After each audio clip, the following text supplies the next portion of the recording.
La Sala Amós Salvador de Logroño y la colección Solo presentan El horror del rostro, con Margot Roth. Un paseo por aquello que desvela el cuerpo cuando el gesto sutil se adelanta a la formulación discursiva. Un podcast de la exposición He aprendido que tienes que rezar por lo que no conoces, comisariada por Julio Ontana y producida por Cultural Rioja y Sala Amós Salvador.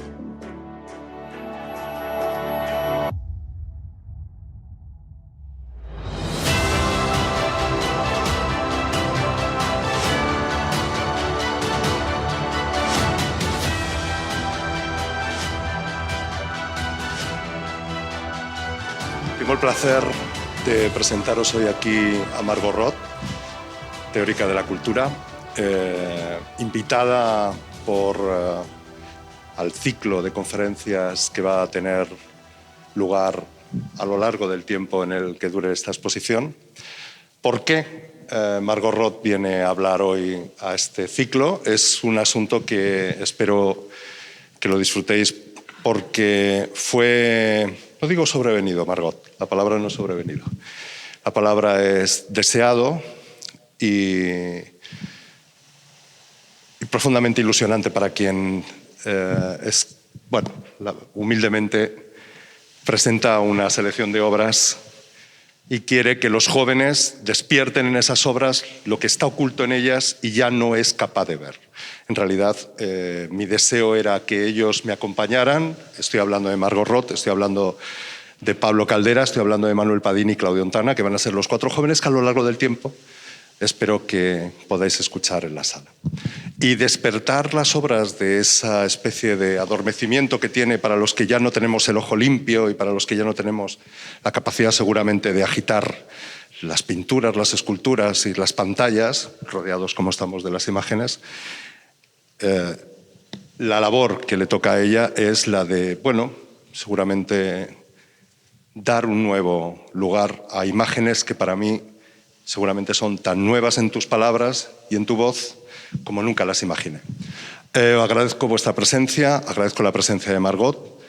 ¿Deseas estar de pie? Es perfecto. Perfecto. Muchísimas gracias. Margot, todo tuyo. Muchísimas gracias. Un placer. Bueno, en primer lugar quisiera dar las gracias por venir, obviamente, y, como no, a la Sala Amós Salvador por acogerme, ¿no? Porque la verdad es que es un honor para mí tener la oportunidad de hablar rodeada de estas obras de la colección Solo. Y sobre todo es un honor que nos hayan encomendado la tarea de pensar con estas obras, ¿no? O a través de estas obras. En definitiva, me parecía imprescindible empezar dando las gracias a Julio Ontana, porque ha confiado en nosotros, ¿no? Los jóvenes, y en la insolencia que la juventud siempre lleva con nosotros, en mí y en mis compañeros, y en este proyecto. Y os animo, ¿no? A ver las charlas de mis compañeros y a escucharles. Dicho esto, el título de la charla que habéis venido a ver hoy desvela un poco, o al menos desvela la mitad de las ideas que quisiera transmitir. Esta charla se titula El horror del rostro, pero tal como digo, esto es solo la mitad de una idea. Para complementar este enunciado, os adelanto que de lo que hablaremos hoy aquí es de la verdad del gesto. Y me gustaría que tuvieseis muy presente como esta doble diatriba, ¿no? El horror del rostro, la verdad del gesto. Sucede que para entender esta aserción que os propongo, doble, y que os desvelo hoy aquí, la otra mitad, para que yo pueda explicar este carácter tan particular de la colección, y que no es más que la toma en consideración de una gran similitud o de múltiples disparidades sobre los rostros, ¿no? De los que hoy estamos aquí rodeadas, lo que tenemos que hacer, ¿no? Es fijarnos en ellos. Solo hay una obra en esta colección en donde el rostro está definido, y es la obra que tenemos allí de Philip Custic, que de hecho es la redundancia del rostro, como podemos ver, ¿no? Un rostro hecho mascarilla, la mascarilla hecha rostro. Hemos de reparar antes en otras cuestiones, porque a excepción de esa obra, el resto de rostros que tenemos aquí Son abstractos, indefinidos, están tapados con máscaras, son animalescos o tienen una expresión un tanto desconcertante e incluso perturbadora. Nuestra intención hoy, la mía y la vuestra, desearía que fuese la del teórico de la cultura, es decir, la de aquel que ha de tener la disposición de relacionar todo lo que sucede a su alrededor para captar el sentido de un tiempo. En nuestro caso, que estamos aquí bien rodeadas de obras contemporáneas, del tiempo presente. La verdad es que esto que os pido o que nos pido es muy complicado, ¿no? Porque el tiempo presente se escapa a cada instante y porque la multiplicidad de narrativas que se van sucediendo en él, en este presente, casi nos invitan más a su rechazo que a su captación. Intentar entender el presente es una frase que tan solo con decirla me abruma. Pero bueno, creo que precisamente este sentimiento de exceso, de imposibilidad y de demasía es el marco emocional desde el que uno ha de pensar. Y digo marco emocional a sabiendas de que este es el horizonte de todas nuestras pretendidas diserciones idearias. El miedo, el amor, nuestras vergüenzas, nuestros reparos, en fin, nuestro marco emocional es por entero aquello que condiciona nuestro pensamiento teórico, político y vital. Hay al menos, y aquí empecemos con el pensamiento del teórico de la cultura, 3 grandes modos afectivos de enfrentarse al presente, o si lo preferís, a la imposibilidad de pensar el presente. 3 grandes modos de enfrentarse al presente son, en definitiva, 3 grandes formas de mirar a lo que sucede, a lo que nos sucede. Al primero, podríamos referirnos bajo el término condenatorio. Hay quienes incapaces de vivir el presente, sencillamente lo condenan y a nosotros con él.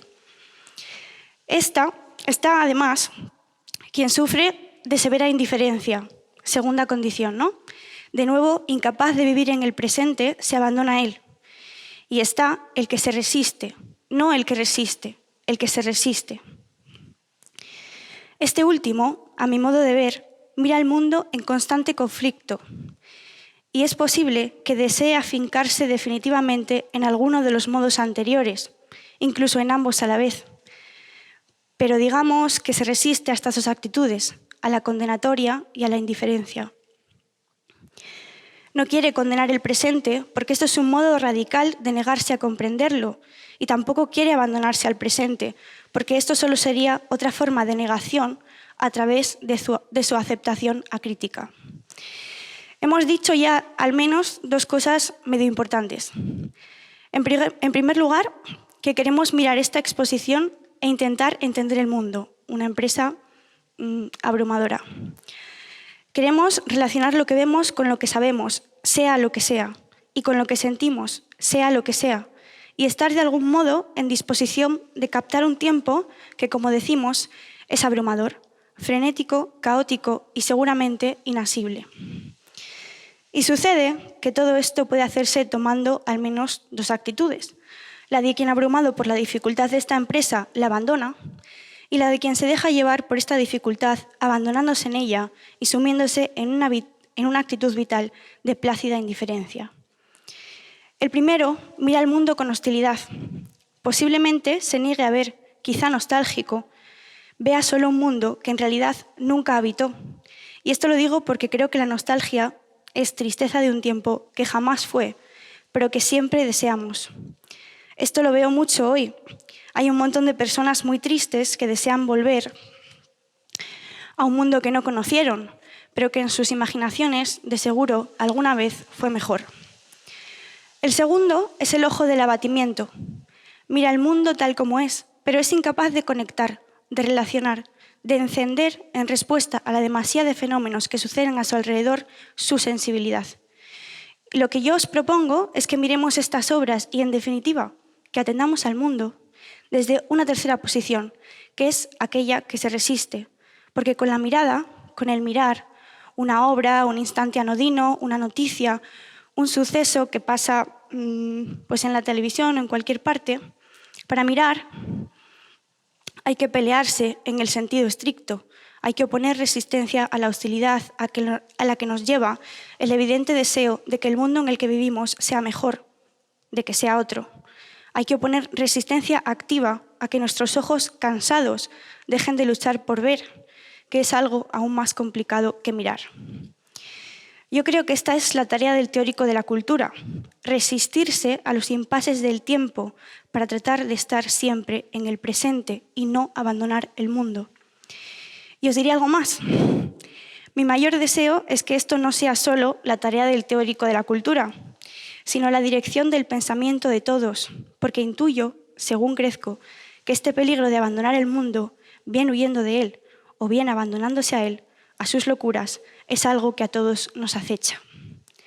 Una vez declaradas nuestras intenciones afectivas para con estas obras raras y para con este mundo raro, hablemos de qué es lo que ha sucedido para que hoy podamos entrar en una exposición y encontrar a un chaval en una pantalla poniéndose una mascarilla que replica la parte posterior de su rostro, una esfera llena de ruedines, un montón de extrañas marcas generadas en el algoritmo de una inteligencia artificial y todo ello compartiendo espacio con unas esculturas medio griegas pero que están como rotas o con una pantalla ante la que si me arrodillo me da un consejo que bien podría ser oracular o estar escrito en mi horóscopo.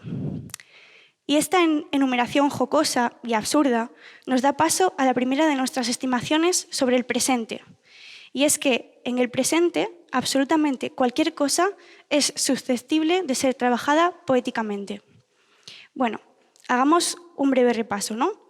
Para empezar, ¿qué es lo que ha motivado esta circunstancia? Que estemos hoy rodeados de tantas cosas tan extrañas y poéticas y bellas y raras y siniestras. Vamos a decirlo rápido y como con un tono un poco desenfadado. Ha habido un gran cambio de producción en la economía, que, ¿cómo decirlo? Básicamente ha mutado todas las esferas sociales hasta ahora conocidas. Estoy hablando, como muchos ya sabréis, del paso de un capitalismo clásico de producción de bienes a una serie de capitalismo financiero, o como a mí me gusta decir, influenciada por Bifo Berardi, a un capitalismo semiótico. Hemos pasado de la ingente y absurda producción masiva de medias de nylon a la ingente y absurda producción de sentimientos en Internet. Ambos objetos, las medias de nylon y los sentimientos en Internet,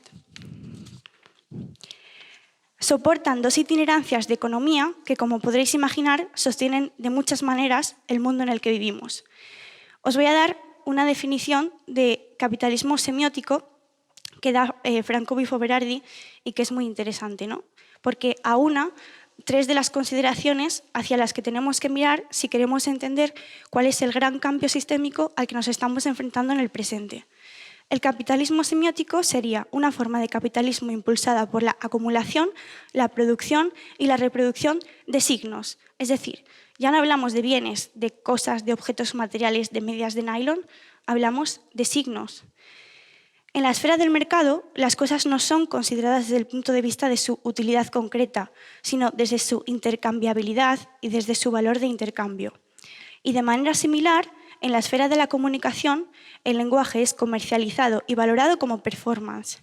Es la efectividad y no el valor de verdad la regla del lenguaje en la esfera de la comunicación. Es la pragmática y no la hermenéutica la metodología para comprender la comunicación social, particularmente en la era de los medios de comunicación. De esta manera, y como apunta Baudrillard, pensar las estrategias comunicacionales o de capitalismo del símbolo o del signo es adentrarse en esta hipérbole del signo que en la operación de desplazamiento se ha conformado de forma definitiva, impactando de lleno en la subjetivación de individuos que establecen vínculos con la realidad. Todo este batiburrillo terminológico lo que nos está referenciando es que, si bien antes eran el intercambio de objetos y la producción de bienes aquello que sustentaba nuestro sistema, todo eso tan concreto se ha abstraído hasta el punto de que son, en nuestras economías de la información, los significados, las palabras, los términos, la publicidad, que es lo que de forma más inmediata tenemos a nuestra disposición, lo que está moviendo nuestras economías. ¿Y qué pasa con esto? Porque está muy relacionado con la verdad y con la producción de la verdad. Bien, fijaos que el cambio del que estamos hablando involucra tres instancias. la economía, la tecnología y el lenguaje. Y sucede que de aquí se deriva otra gran cuestión. Una cuestión que explica que estemos hoy ante esta disparidad de obras, todas raras, todas distintas y todas obras. Y es aquello que Jameson llama el fin de los fines. En el momento en el que en nuestra economía deja de ser más importante o pasa a ser más importante el intercambio significativo, todo es susceptible, digámoslo así, no sé cómo explicarlo sin atenerme al guión. Digamos que para entender esta forma como de economía tenemos que atender a la producción de los términos. Y como esta producción de los términos puede ser cualquiera que sea, la noción de verdad se socava o se desvanece. Hemos dicho, pues, que para que nosotros asistamos a la presencia de este compendio de objetos extraños y de estas obras de arte tan raras, ha tenido que darse una transformación sistémica, de un sistema de producción de bienes a un sistema de producción de experiencias, de lo concreto a lo abstracto, del nylon suprimido de la industria textil, por cierto, porque vender un objeto que no se agota no es económicamente factible, no como explotar mi tristeza en Internet, que es inagotable, nos lleva a esta circunstancia de expectar obras tan extrañas y tan poco canónicas, ¿no? Si pusiésemos la vista en la historia del arte hasta hace no tanto tiempo.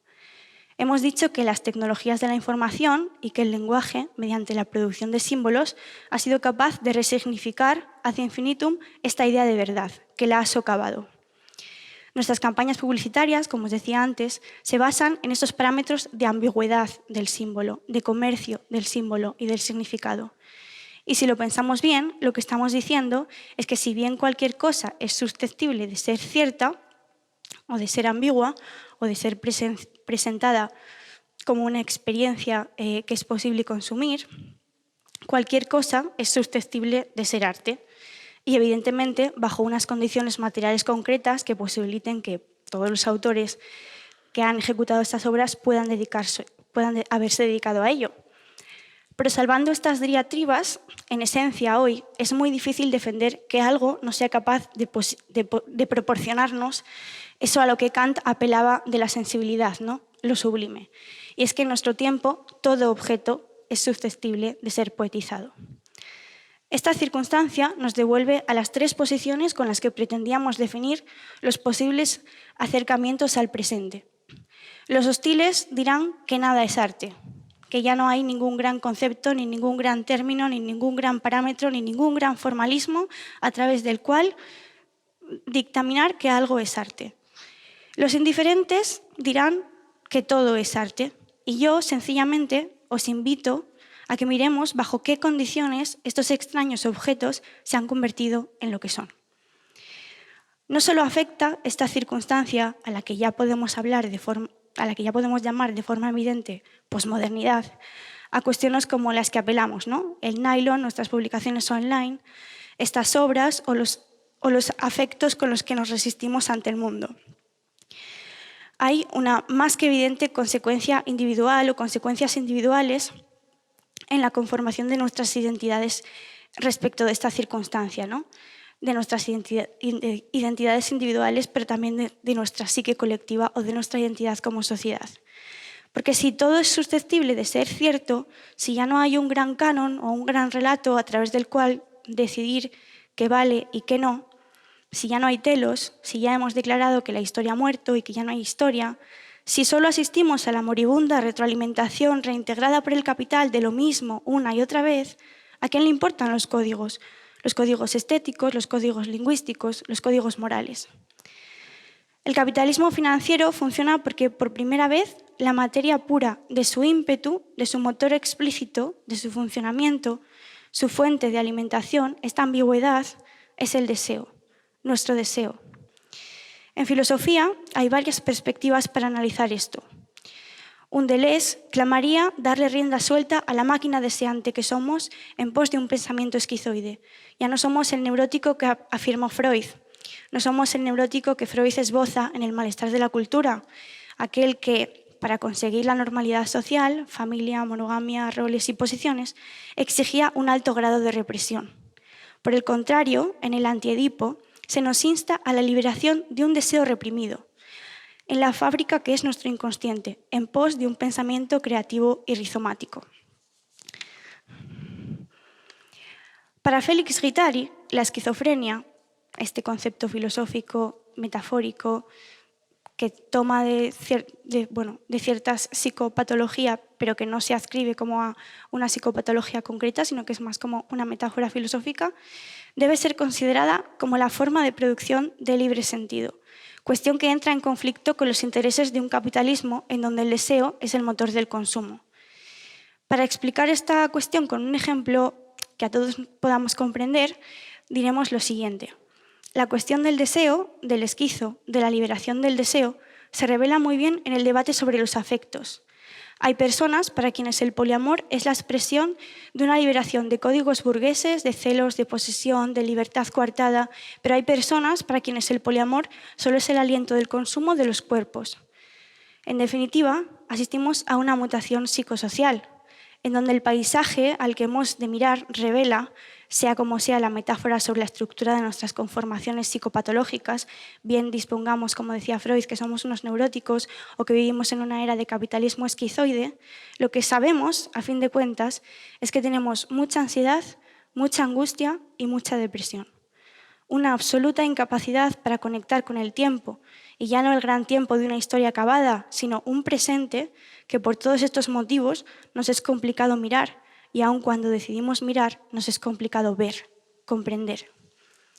Esta ambigüedad en la que nos sumimos, es decir, aquella que nos otorga las posibilidades, todas las posibilidades, nos sitúa también en el lugar de quien, abrumado por ellas, no sabe muy bien qué es lo que tiene que hacer, es decir, cómo vivir.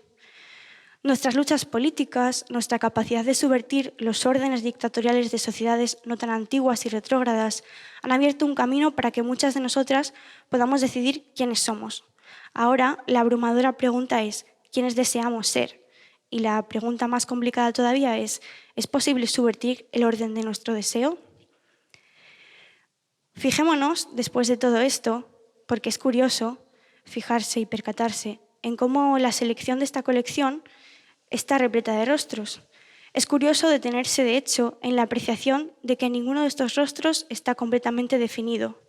Todos sucumben a la fisura, a la descomposición, al desenfoque. Hay rostros, pero rara vez pueden verse las caras de quienes los portan. Son rostros ocultos, a veces bajo las máscaras del disfraz, como sucede en Los niños siniestros de Mercedes Helwine. A veces los rostros se nos desvelan como de un modo absolutamente extraño y experimental. Pienso en las figuraciones que sostienen las terroríficas caras de Lemestre o en los cuadros de Gilson Face de Dress. Los rostros de esta selección son rostros indefinidos y reorganizados, a veces ocultos, a veces fallidos. Son rostros hechos a partir de otros rostros más antiguos y más canónicos. Son rostros deformados, rostros ensayados. Seamos claros. Son rostros raros, rostros perturbadores. Hay dos obras en esta selección que dialogan muy bien entre sí. Y esto sucede, dialogan muy bien entre sí por los ojos. Hemos de mirar sus ojos, que parecen mirar a algún sitio allá en el horizonte, un horizonte que nosotros, los visitantes de esta exposición, no podemos ni tan siquiera imaginar. En ocasiones son ojos perfectamente definidos. Lo podemos ver en los rostros recombinados de Memories of Possibility, y en ocasiones son ojos de pupila dilatada, como sucede en la cara rota del hombre esculpido en el Mystic Ruler de Kraft. Ojos definidos en ambos casos, pero por algún motivo ojos perdidos. Ojos huérfanos e incluso tal vez ojos viudos. Son ojos vivos, pero ausentes. Pareciera que lo ignoran todo. Es como si pudiesen mirar, pero no pudiesen ver. El rostro del Mystic Ruler y los rostros organizados de Memories of Possibility nos miran desde otro lado. No parecen dispuestos a conversar y, de hecho, pese a que ambas obras nos resultan familiares por la tradición clásica a la que apelan, parecieran ajenas al contexto de su ejecución. No nos devuelven la mirada, están en otra parte. Son dos obras en donde el rostro se presenta como amable, pero si uno atiende bien a los gestos de estas caras tan raras, cae en cuenta de que la amabilidad que despiertan pronto se convierte en turbación. Dialogan bien porque tienen ojos completos, ojos definidos, ojos con pupila dilatada, pero bien podríamos decir que sus actantes están ciegos. Así, es sorprendente cómo las combinaciones resultantes de esta obra de Klingmann tienen por resultado rostros como medio infantiles, deformados, desencajados y, en efecto, un tanto monstruosos. Del mismo modo, la aparente tranquilidad del rostro de Kraft nos genera cierto desconcierto. La cara está como congelada, como petrificada. En este juego de caras, plácidas pero ajenas, firmes pero ausentes, se hace notorio el carácter perturbador de esta colección. Son dos obras, estas de las que hablamos, que recogen a la perfección el paso del tiempo, su decrepitud. La posibilidad de generar algo distinto en su síntesis y, pese a todo, un profundo sentimiento de vacío. ¿No nos dice esto algo sobre el mundo? Hay en ambas obras una suerte de artificialidad vital. Una artificialidad que no tiene nada que ver con lo inerte de las piedras y aún menos con lo inerte que nos podrían sugerir tienen las disposiciones algorítmicas. Y a todo esto no sucede lo mismo cuando miramos esta obra que tenemos aquí de Miriam Kann. Pareciera que se puede ver más en el negro interior de los ojos de esta obra que en la insistencia en determinar sobre la piedra de la escultura de Kraft las pupilas dilatadas. De hecho, los rostros deformados de Kraft podrían ponerse a gritar y nadie se sorprendería. Son tres piezas de miradas perdidas en alguna parte del tiempo, de miradas que no han conseguido retornar, de miradas negras y huecas. ¿Es el vacío el que nos interpela directamente en el retrato de Kann? ¿Puede uno sentirse más apelado por los huecos, por la carencia, por el desarraigo, que por unos ojos que miran fijamente a un punto? El gesto, inclusive el que está esbozado a trazo, inclusive el modelado a manos, inclusive el generado por la inteligencia de un algoritmo en pantalla, entraña una verdad que en el fondo casi nunca es discursiva. Las caras, ahora lo sabemos bien, son aquello que nos permite reconocer enteramente ante quién estamos. Y pienso, en tono jocoso, que quizá Descartes debería de haber intervenido en la apertura de la modernidad diciendo hay cuerpo y hay cara. Dos entes que efectivamente se pueden separar. Y pienso que esto se revela en estas obras porque al verlas todas en sus distintas disposiciones en sala, me remiten a la misma sensación. Una sensación de certeza revelada en el fruncir los labios del retrato de Kann, una certeza de tristeza revelada en la incapacidad de encajar enteramente en los rostros de Klingmann. Y pienso, cómo no hacerlo, en el cuerpo, en el gesto, en el rostro que responde a los fenómenos que experimentamos sobre el mundo de manera mucho más veloz que nuestra apreciación de discurso interior. Alguien me habla y es posible que mi cuerpo haya respondido mucho antes que yo. El gesto escapa a toda formulación y con esto quiero decir que el gesto, inclusive el esbozado a trazo, inclusive el modelado a mano, inclusive el dispuesto por una máquina, es prediscursivo y de cierta forma autónomo. El gesto entraña una verdad terrible, porque nos desvela mucho antes de que emprendamos la enunciación. Los ojos hablan por sí solos, aún más cuando parece que no saben dónde están, cuando parece que no tienen nada que decir. Estas caras, deformadas, recombinadas, rotas, inacabadas, encarnan un gesto que de seguro ha cobrado independencia. Cuando miro a los ojos de estas tres obras, que dialogan entre sí, ajenas de sus existencias propias y de las existencias de sus compañeras, solo veo una ausencia de vida atroz, un inmovilismo carente de sentido si uno piensa en los rostros cambiantes de Klingmann, un vacío hondísimo si uno atiende a Kann, una inmutabilidad aterradora cuando uno se enfrenta a las esculturas de Kraft. Y todo esto, recubierto, acrecentado, por la figuración de la clásica belleza helenística, esos rosas chillones que vemos en Kann, la calidez cuasi armoniosa de la paleta de colores en Klingmann. En definitiva, una perfecta sintonía entre la levedad del ser y su turbación, porque estas obras son bellas, pero son perturbadoras.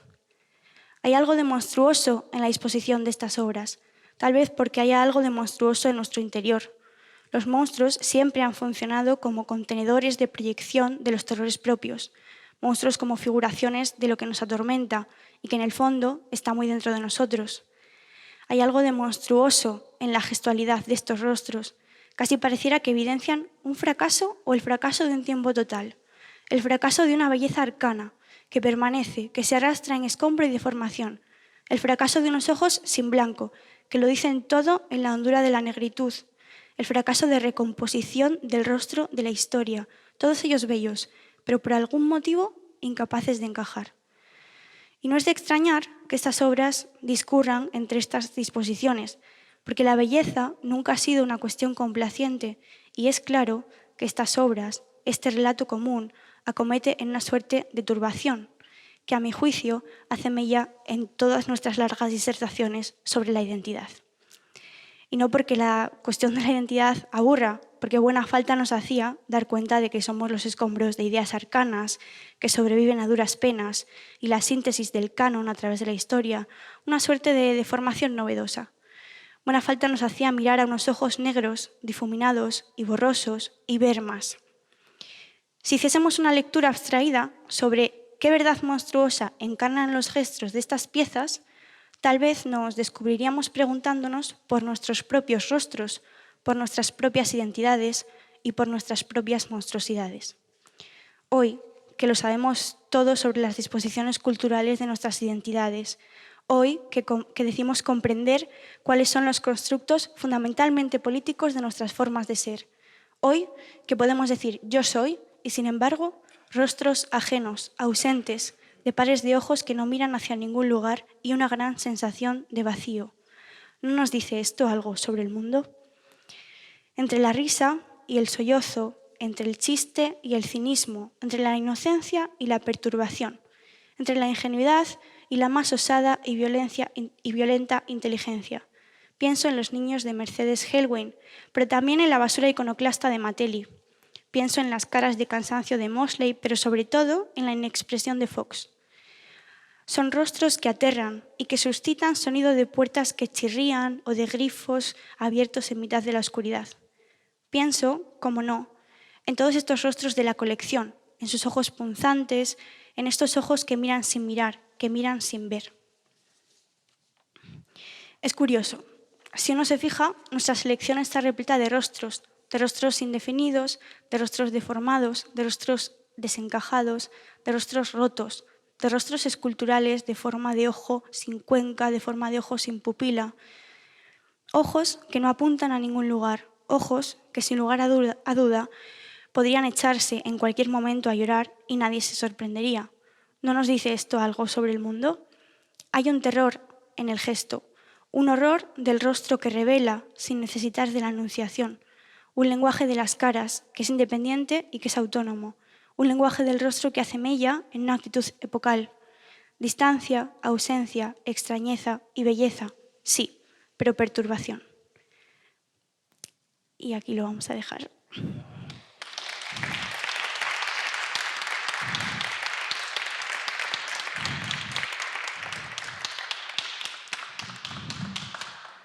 Muchísimas gracias. Si queréis hacer alguna pregunta, estoy con el micrófono. Bueno, me ha salido un poco mal como la primera parte, ¿vale? Porque me he puesto muy nerviosa cuando he tenido como que explicar pues el gran cambio paradigmático económico, tecnológico y lingüístico al que nos enfrentamos. Yo soy una persona nerviosa y me ha costado, pero quisiera intentar reformular para que nadie se vaya con sensación de haber asistido a otro idioma en una charla durante unos momentos.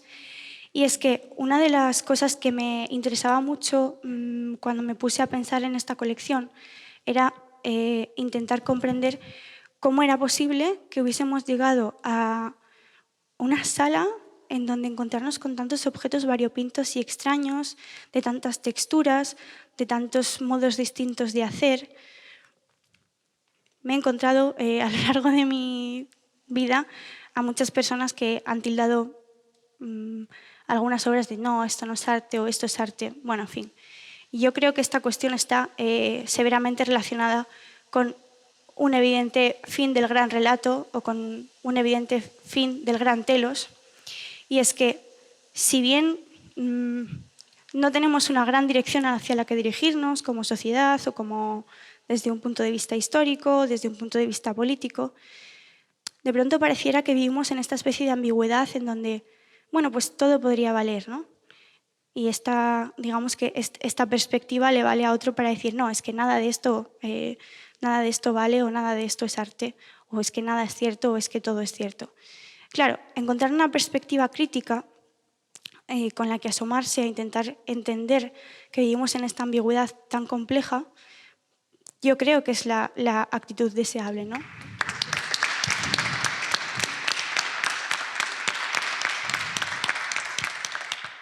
Bueno, muchísimas gracias. A mí me has despertado muchísimas preguntas, muchísimas dudas. Me uno a los resistentes. La verdad es que ha sido una gozada. Es insultante tu juventud, la verdad. Yo creo que con tu edad no habría unido 2 o 3 frases seguidas, pero vamos, me ha parecido pues bueno, muy interesante. Venía y viendo todo esto que nos has estado contando, ¿no? Sobre el gesto y el rostro, no sé si tienes alguna reflexión acerca de, porque claro, parece que nos hemos acostumbrado de esta sociedad que vivimos sin rostro. Claro, yo venía diciendo, el rostro, el gesto, digo, si es que vivimos ya descaradamente, me permitís el chiste. Fíjate que es curioso porque esto que dices es cierto, pero a la vez vivimos en un momento en donde la exposición del rostro es constante, ¿no? Entonces, esta es como otra de las ambigüedades a la que nos enfrentamos, ¿no? Como todo el rato estamos enseñando nuestras caras, en nuestras redes sociales, en todas partes. Llevar la mascarilla fue ciertamente traumático para muchos de nosotros, porque somos nuestras caras y somos nuestros rostros. Y a la vez, ayer veía el telediario y veía el especial del 8M con mujeres ucranianas, y la mujer del telediario decía, mirad el rostro de esta mujer ensangrentado y mirad el rostro de esta otra mujer que es no sé cuánto. Y yo lo veía y pensaba, qué énfasis cuasi publicitario, ¿no? en estos rostros de los que nadie se acordará. Entonces, es como una ambigüedad extraña, ¿no? Como la necesidad de que nuestros rostros estén constantemente presentes y, sin embargo, asistir a una sala de arte contemporáneo en donde apenas hay un rostro definido. O sea, para mí la metáfora o el intentar utilizar la idea del rostro viene un poco por eso, porque es como cuánto hemos luchado para ser quienes somos y para ser quienes deseamos ser. Y ahora que podemos, la pregunta es, ¿y quiénes deseamos ser? Porque en este retrato hay una angustia, hay una hondura, hay una pregunta, hay un interrogante. Nuestras luchas políticas, nuestras luchas históricas, un montón de cuestiones sociales maravillosas y que hemos logrado y conseguido en muy poco tiempo. Y sin embargo, en toda esta sala solo hay un rostro definido y humano. Bueno, a mí me parece interesante. Sí, también me ha sorprendido tu hincapié en la mirada y en los ojos, ¿no? Porque digo, y la boca, por ejemplo, ¿no? ¿Qué pasa con las bocas que alimentan, las bocas que hablan, no dentro del rostro? ¿Por qué esa detención tan grande en la mirada? Pues tiene una explicación, y es que cuando Manuel Padín y yo fuimos a ver esta exposición en la colección Solo, en la Galería en Madrid, que fue una experiencia increíble porque, bueno, yo he estudiado filosofía y he hecho teoría y crítica de la cultura, pero Manuel sí que es un gran experto en historia del arte. Entonces, ambos íbamos por la colección diciéndonos en lo que nos íbamos fijando y ambos decíamos, joder, es que todos estos cuadros están ya en la idea presente de que pocos rostros estamos viendo y pocas expresiones con un gesto humano, tampoco quiero caer en este rollo humanista, ¿no? Pero como con un gesto expresivo y sensible, sino que más bien, si nos fijamos por allí, ¿no? Sobre todo tenemos rostros de perplejidad, como de totalmente inerte. Y Manuel me decía, sí, pero, y mira, sí que hay ojos. Y yo decía, sí, pero son ojos como también inexpresivos, ¿no? Como que parece que no miran a nada, a ninguna parte. Y era algo que se repetía. Entonces, la insistencia en los ojos, en la mirada, era un poco como por nuestra conversación compartida de decir, jolín, estos ojos no nos están mirando. Estamos delante de un montón de obras que no nos ven, que no miran a ninguna parte. Y nos sentíamos muy apelados por esa idea. Quizá esta forma que tengo yo de acercarme a estas obras o de explicar cómo a mí me han apelado pueda parecer poco ortodoxa, es más bien un tanto poética y desde luego completamente fijada desde la sensibilidad, ¿no? De, bueno, estas obras no me miran, ¿cuál te mira? Seguro que frente a algunas obras nos podemos poner, incluso no tenga unos ojos definidos, y nos sentimos apelados. Y sin embargo yo me pongo en Kant no, porque en Kant yo siento otra cosa, pero en cualquiera de las obras que tenemos aquí, y es como, me pueden atravesar que no me están viendo. Entonces quizás es por eso, pero obviamente podríamos haber hecho hincapié en otras partes del rostro y daría lugar a otra serie de metáforas seguramente. La última, no quiero monopolizar, aquí tenemos un diálogo, vamos a tomar una caña. Era, como filósofa, desde luego nos perturba a los que tenemos más de 50 esta historia de los algoritmos generadores de arte, ¿no? ¿Cuál es tu visión al respecto? Desde eso, desde la ignorancia te pregunto y desde, pues, ¿qué piensas? Bueno, es una pregunta complejísima esta que me haces, sobre todo porque apela como a, bueno, no sé, la verdad es que no sé lo que pienso todavía, pero desde luego me parece interesantísimo que podamos estar ante esto, por ejemplo, ¿no? Que es una elaboración de rostros informes y desencajados en base a una disposición algorítmica y que de repente surja algo tan bello. Y es, de hecho, casi más interesante para la pregunta que me haces es esta otra obra de aquí. Te arrodillas y un algoritmo dispone ante ti una oración. Ojalá me lo podáis decir vosotros, pero yo cada vez que me siento que esa frase es para mí y solo para mí. Y no me la ha dicho un ser religioso, me la ha dicho un algoritmo. Entonces, desde luego me parece interesante. Margot, muchísimas gracias, profundas gracias. Había en el folleto de la exposición, Jean Cocteau lo decía bien claro, ¿no? La insolencia de la juventud es nuestra higiene y yo te agradezco profundamente que al menos por una vez mis ojos no estén para poder estar humedecidos, tener que haber encontrado una causa traumática o muy dramática en unos momentos en los que no me sobran seguramente excusas para encontrarlas, ¿no? Y quiero agradecerte también otra cosa. Yo creo que cuando uno hace una selección de obras pone en crisis a una colección. El coleccionista se deja poner en crisis. A mí me parece que eso es un gesto de valentía infinito. Tú nos decías que el gesto precede a la palabra y cuando la persona, el propietario, los propietarios de la colección aceptaron hacer esa selección, sabían a lo que se exponían.